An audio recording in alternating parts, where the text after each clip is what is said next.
welcome to everyone. Today we have the privilege of talking with a highly accomplished person who is Mr. Praveen Kushwaha. He is the winner of SIH 2023 and is currently working as an intern at AICTE. So thank you, sir, for joining us today. Thank you for your time. So this conversation is brought to you by the Codex community.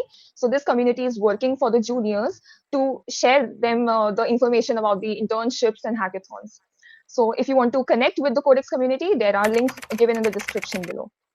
So Mr. Praveen Kushwaha is a full stack developer and is very passionate about innovations. He's the winner of 10 plus hackathons and has also won, as I told you, the Smart India Hackathon 2023.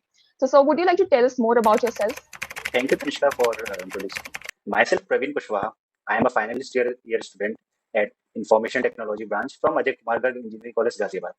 I have a strong foundation in various of the programming languages like React, C++, and apart from these technical skills, I also pursue some of the managerial skills. I'm also a technical head of my society where I led an event for more than 500 people. And apart from this managerial skill, I am keen interest in participating hackathons and also winning them. So I think hackathon gives me energy to polish my skills. Okay amazing sir thank you very much sir तो sir SIH के पहले में जब आपने अपने initial college years में coding शुरू करी थी तो कैसे शुरू करी थी क्योंकि कई स्टूडेंट्स होते हैं उनको समझ नहीं आता कि वो पेड कोर्स लें या फिर यूट्यूब से पढ़ें तो सर आप थोड़ा बताइए कि आपने कैसे शुरू करा था मैं 12th CBSE से किया था तो वहाँ पे मेरा मेजर सब्जेक्ट में प्रोग्रामिंग नहीं थी मेरा मेजर सब्जेक्ट था मैथ्स एंड फिजिक्स केमिस्ट्री सो मुझे तब तक प्रोग्रामिंग के बारे में कुछ नहीं पता था जब मैं फर्स्ट ईयर में आया तो जो पहली प्रोग्रामिंग लैंग्वेज मुझे इंट्रोड्यूस कराई गई वो थी C C was my first programming language जिसमें मैंने कोड किया था तो पूरा फर्स्ट ईयर मैंने सी में कोड किया था तब से मेरा कोडिंग में इंटरेस्ट बढ़ने लगा in my second year, I shifted from C to C++ as it is a more compatible and object-oriented language. So C++, using C++, I solved various data structures और various platform में like LeetCode, CodeChef इन सब में मैं participate करने लगा.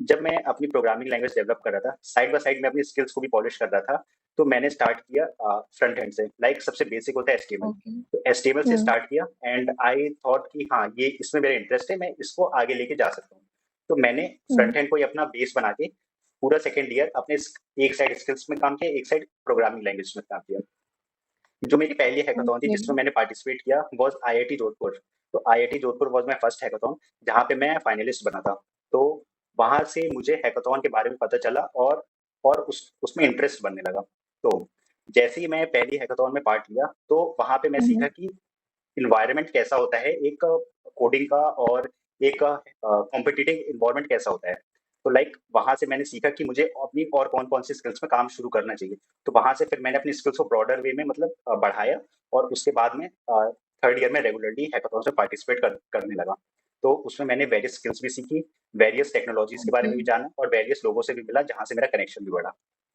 Alright तो sir आपने ये सारी चीजें खुद से ही सीखी थी कोई पेड कोर्स ऐसे कुछ नहीं लिया नो मैंने पूरे कॉलेज में कोई भी पेड कोर्स नहीं लिया मैं जो भी सीखा अपने सीनियर से सीखा अपना सराउंडिंग देख के सीखा हैकाथॉन के एनवायरनमेंट से सीखा तो इफ अगर आपको सीखने की जागरूकता है तो आपको आप कहीं से भी सीख सकते हो जरूरी नहीं कि आप पेड कोर्स ही लें बिल्कुल एब्सोल्युटली सो क्योंकि जो पीयर लर्निंग की जो पावर होती है आई फील वो बहुत ज्यादा होती है आप अगर ग्रुप में कोई चीज सीख रहे हो तो इट्स वेरी नाइस ओके तो सर जब हम लोग हैकाथॉन की बात करते हैं तो पहला क्वेश्चन किसी भी इंडिविजुअल के दिमाग में आएगा कि हम टीम कैसे बनाए कैसे सिलेक्शन करें किसको अपनी टीम में लेना है तो क्या क्राइटेरिया होना चाहिए एक टीम को बनाने के लिए जो हैकाथॉन का सबसे क्रस्ट पार्ट होता है heart of the hackathon was is team work अगर आपकी टीम में टीम वर्क ही नहीं होगा तो आप हैकाथॉन में चाहे जितना अच्छा टेक में हो आप हैकाथॉन में कुछ नहीं कर सकते और ना केवल ये हैकाथॉन में इम्प्लीमेंट होता है ये कहीं पे भी आप जब अपना टेक्निकल करियर परस्यू करेंगे तो अगर टीम वर्क नहीं होगा तो आप कहीं पे भी कुछ भी नहीं कर पाएंगे तो मेन चीज होता है टीम वर्क तो अब जैसे आपको हैकाथॉन में पार्टिसिपेट करना है तो आपको किन किन बातों का ध्यान रखना पड़ेगा अपनी टीम को डिसाइड करने के लिए first you have to include a person जो रिसर्च पार्ट कर पाए क्योंकि जो हैकाथॉन में जो सबसे पहला पार्ट होता है वो होना चाहिए कि आप क्या बना रहे हैं आपका सॉल्यूशन कैसे डेवलप होगा करेंटली कोई एक्सिस्टिंग सॉल्यूशन है या नहीं है तो फर्स्ट जो टीम मेंबर होने चाहिए उसको रिसर्च पार्ट में आपको फोकस रखना पड़ेगा एंड सेकेंड वन जब आपने नॉन टेक्निकल बंदा रख लिया तो जो सेकंड टीम मेंबर रखना है वो आपको टेक पे फोकस करना है if you are focusing on a web hackathon, तो आपको एक फ्रंट एंड का टीम मेंबर चाहिए, एक बैक एंड का टीम मेंबर चाहिए, ठीक है। अब ओके। जो करंट सिनेरियो है इसमें एमएल और क्रिप्टो करेंसी ये एवेल्यूएट मतलब ये बढ़ रहा है, तो आपको इस पे भी फोकस करके कोई ऐसा टीम मेंबर देखना पड़ेगा जिसको इन सब की नॉलेज हो, ताकि आप उसे अपने उसमें इम्प्लीमेंट कर तो पाए। सर अब आप प्लीज़ बताइए कि जब हम एक बार टीम फॉर्म कर लेते हैं, उसके बाद जब हमें अपना प्रॉब्लम स्टेटमेंट फाइंड आउट करना होता है, तो कई स्टूडेंट्स को बहुत दिक्कत आती है ये फिगर आउट करने में कि प्रॉब्लम स्टेटमेंट किस टाइप की होनी चाहिए, कि रिसर्च बेस्ड होनी चाहिए या फिर मतलब what is the winning idea, वो लोग ये नहीं समझ पाते हैं। तो सर आप प्लीज़ बताइए कि आपने कैसे प्रॉब्लम स्टेटमेंट को फाइंड करा था अपने एसआईएच में? तो कोई भी हैकाथॉन का विनिंग प्रॉब्लम कौन सी होती है, जो करंट कोई प्रॉब्लम को सॉल्व करे, like if currently someone is facing that problem, और अगर आपका प्रॉब्लम को सॉल्यूशन दे रहा है उसका, तो वो प्रॉब्लम एक विनिंग प्रॉब्लम है। तो बात करते हैं एसआईएच की। तो एसआईएच हमें एक पहले से पूरी लिस्ट प्रोवाइड कर देता है जो जो करेंटली सिनेरियो में टेक्निकल इंडस्ट्री प्रॉब्लम फेस कर रही है। अगर आप उस प्रॉब्लम में एक सोल्यूशन डेवलप करके उन्हें शो करते हैं, तो उस बेसिस पे जज करके आपको वो विनिंग, या फिर मतलब जो भी अगर प्रॉब्लम सही से सॉल्व करें तो आप विनिंग बन सकते हैं, नहीं तो नहीं बन सकते हैं। तो आपको किस हिसाब से प्रॉब्लम डिसाइड करनी चाहिए, like if you have to firstly analyse the problem कि वो प्रॉब्लम कर क्या रही है, क्या उसका कोई एग्जिस्टिंग सोल्यूशन है या नहीं है। अगर वो कोई एक यूनिक प्रॉब्लम है जो एक बहुत लार्ज एरिया ऑफ सोसाइटी को इम्प्रूव कर रही है, तो वो एक प्रॉब्लम बहुत डाइवर्सिफाई है, जो भी अच्छी प्रॉब्लम है वो। अब आपको पहली बात तो प्रॉब्लम में रिसर्च करनी पड़ेगी, चाहे वो प्रॉब्लम स्टेटमेंट आपको आसानी से आती हो, आपको रिसर्च पार्ट में एक टीम मेंबर को रिसर्च पार्ट करना पड़ेगा। उसके बाद जैसे ही आप उस प्रॉब्लम में रिसर्च करेंगे, आप देखेंगे कि इस प्रॉब्लम को आप कैसे सॉल्व कर सकते हैं, तो उसके बाद सोल्यूशन जाएंगे। तो आपको पहले रिसर्च पार्ट करना है, फिर सोल्यूशन देखना है। डायरेक्ट सोल्यूशन आप अगर करेंगे तो आप प्रॉब्लम स्टेटमेंट को अच्छे से समझ नहीं पाएंगे और डेवलप नहीं कर पाएंगे अच्छे सोल्यूशन। सो आई गेस जो स्टूडेंट्स हैं वो रिसर्च ही नहीं करते हैं, लाइक स्ट्रेट अवे वो अपना प्रोजेक्ट ही बनाने लग जाते हैं, so that is the mistake they are doing. Really nice. और सर एक बार जब प्रॉब्लम स्टेटमेंट आपकी डिसाइड हो जाती है, फिर नेक्स्ट स्टेप क्या होना चाहिए? लाइक एक बार आपने प्रॉब्लम स्टेटमेंट डिसाइड कर ली, तो आपको उसको पहला तो उसके ग्राउंड में जाके देखना है कि इसको आप कैसे डेवलप कर सकते हैं। आपने पहले उसकी जड़ तक जाना है कि ये प्रॉब्लम आ क्यों रही है। अगर आप एक प्रॉब्लम की जड़ तक पहुंच गए, तो आप उसका सोल्यूशन डेवलप करने में आपको कोई दिक्कत नहीं होगी। अब अगर आपने उसमें रिसर्च सही से किया होगा, तो आपको सोल्यूशन डेवलप करने में कोई इशू नहीं होगी, क्योंकि कोडिंग तो कोई भी कर लेगा, फ्रंट एंड बैक एंड तो कोई भी बना लेगा। मेन पार्ट है उसमें आपने कितनी रिसर्च करी है।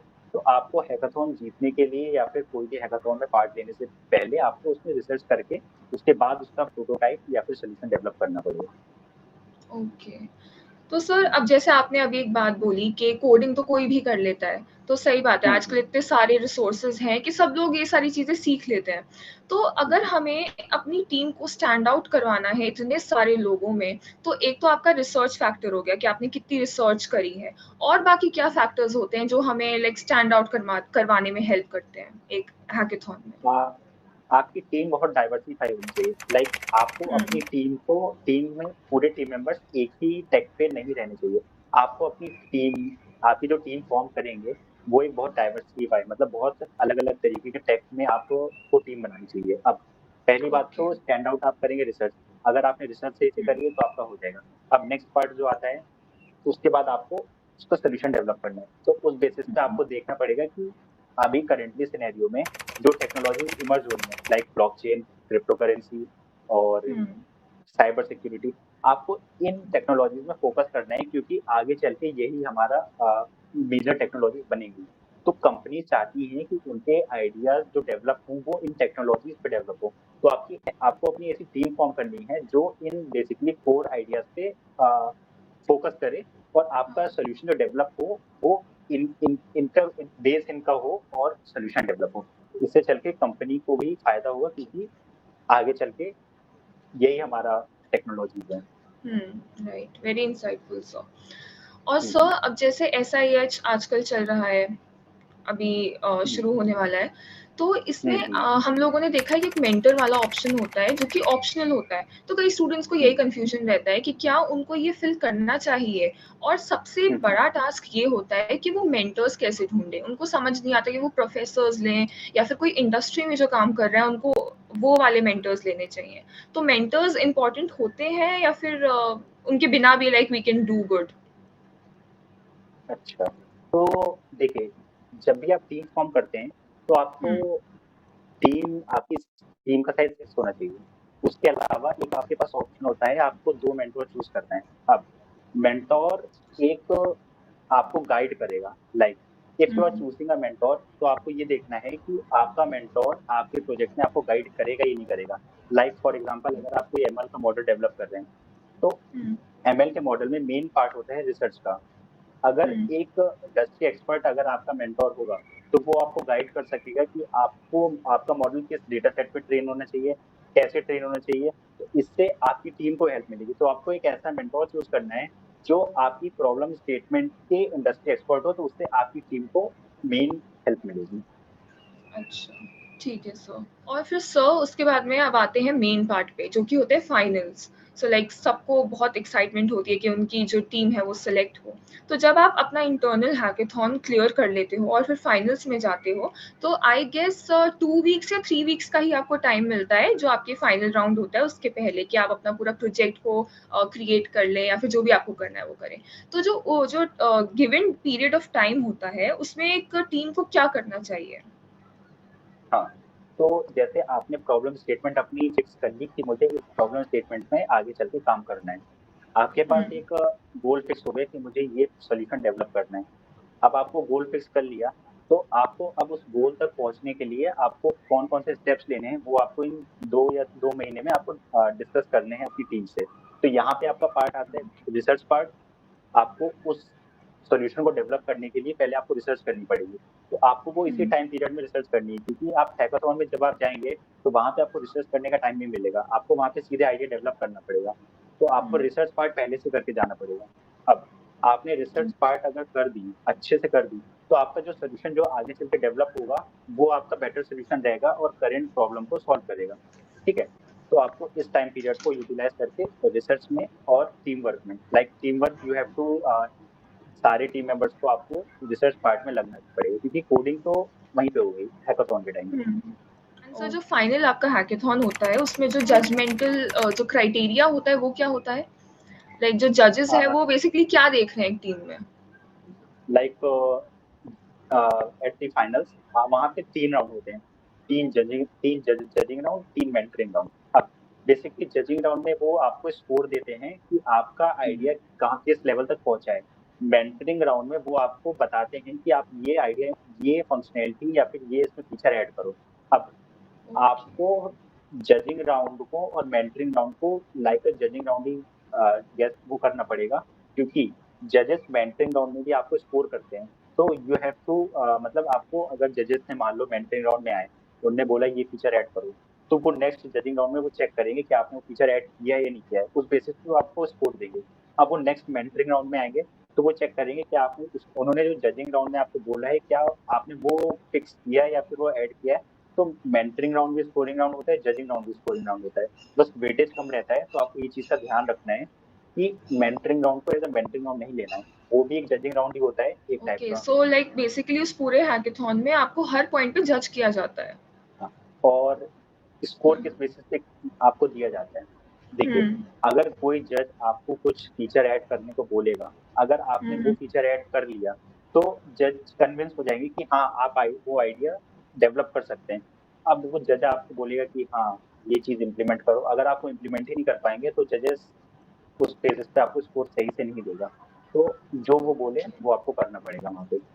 ओके, एंड एक जो पीपीटी और प्रेजेंटेशन का रोल कितना होता है पूरे हैकेथॉन में? अ, जो फिनाले में पीपीटी उतनी मैटर नहीं करती है। जजेस पीपीटी नहीं देखेंगे।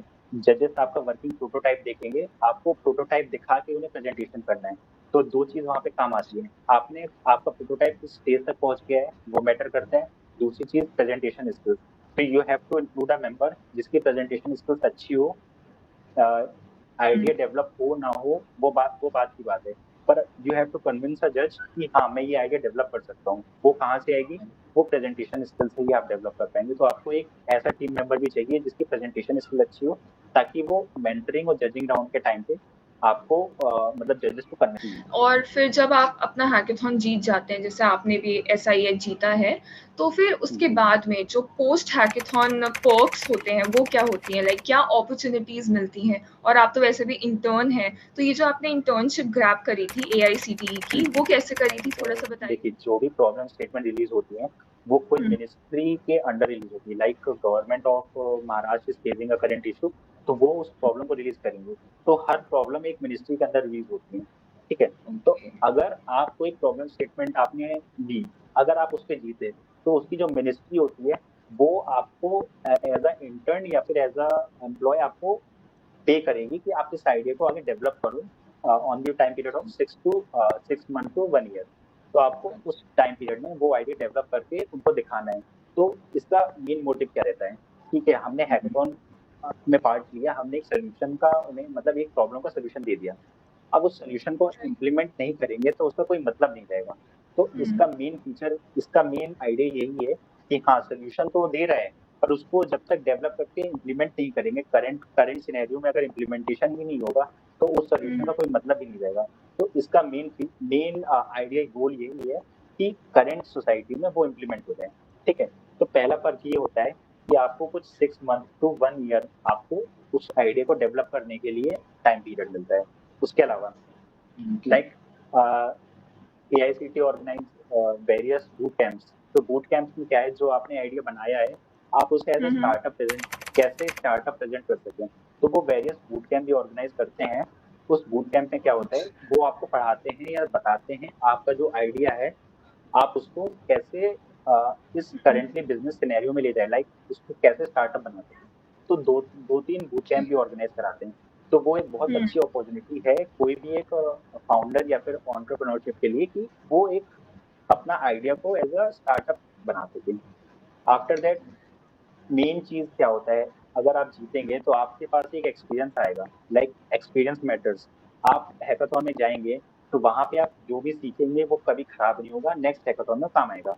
तो जो जो आपने वहां से सीखा है वो आप ग्रैब करके नेक्स्ट हैकाथॉन में इम्प्लीमेंट कर सकते हैं।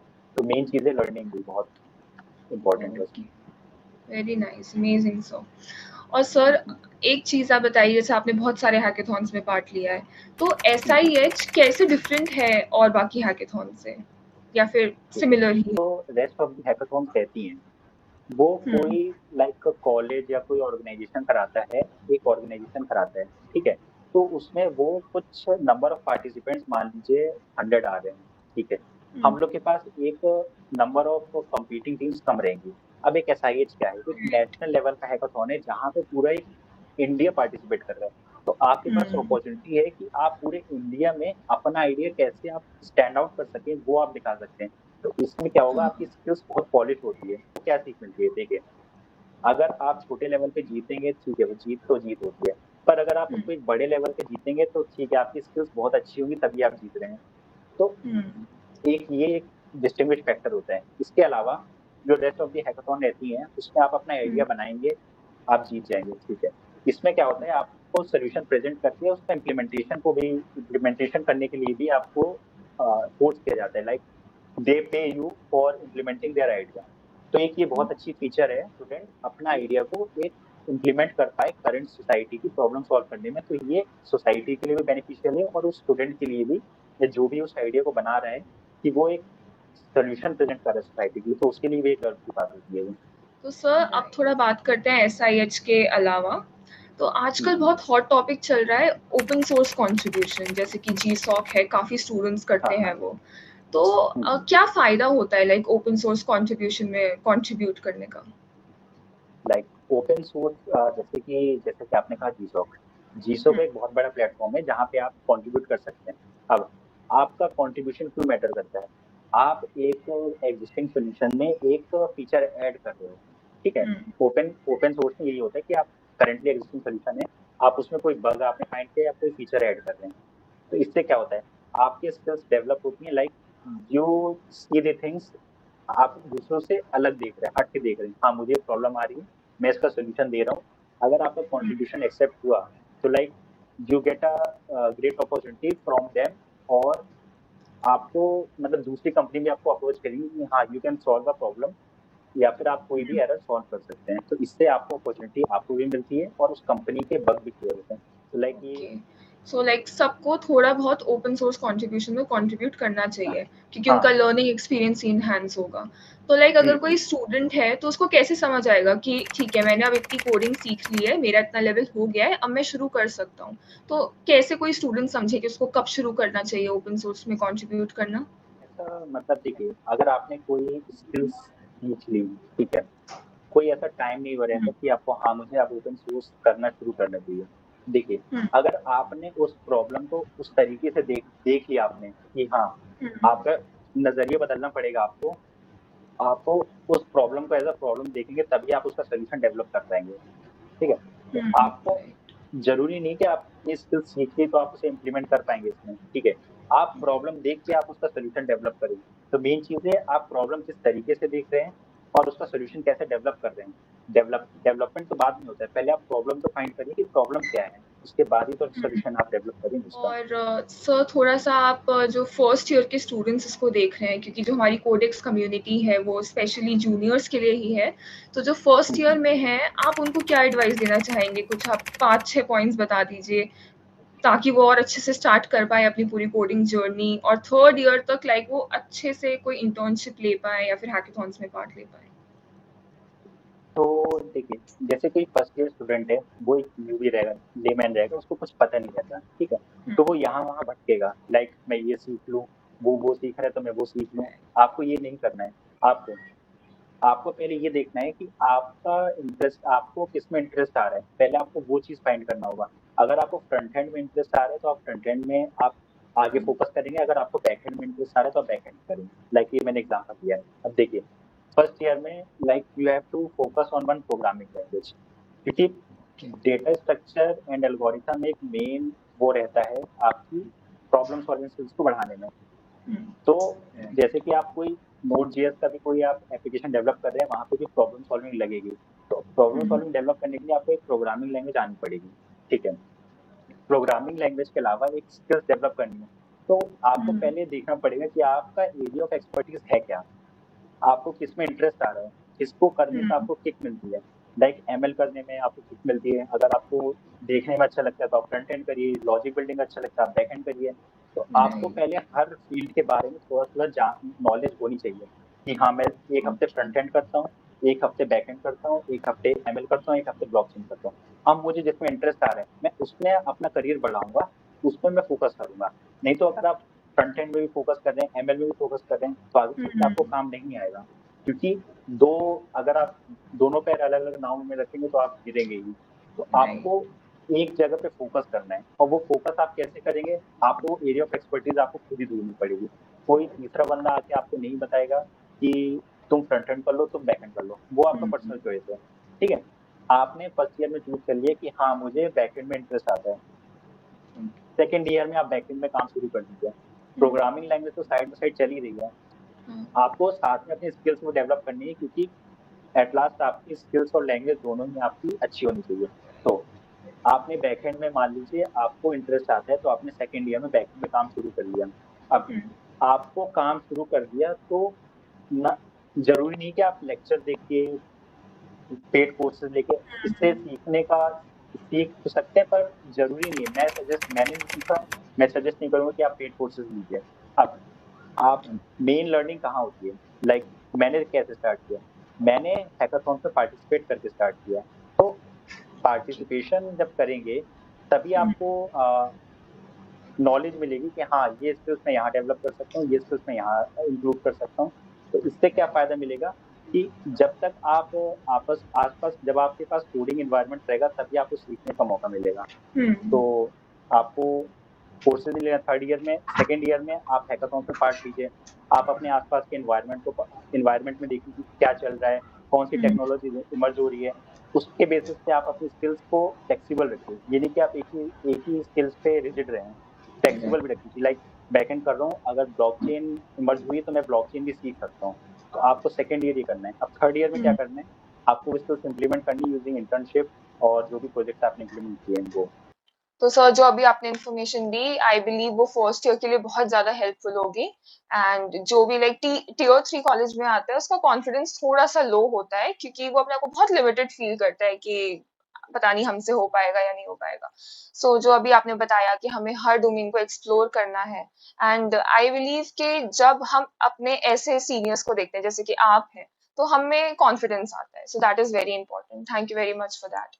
So this brings us to the end of our session. So thank you very much for taking time for this session. We are like really highly obliged for this. So I would just say all the best for your future, and thank you once again. Thank you very much. And all the students who are watching this, if you want to connect with Sir, then there are some links that are given in the description below. You can connect with Sir, and you can also follow the Codex community. So thank you once again, sir, for your valuable time, and I hope so that students find it really helpful. Thank you very much. Thank you Tanishka.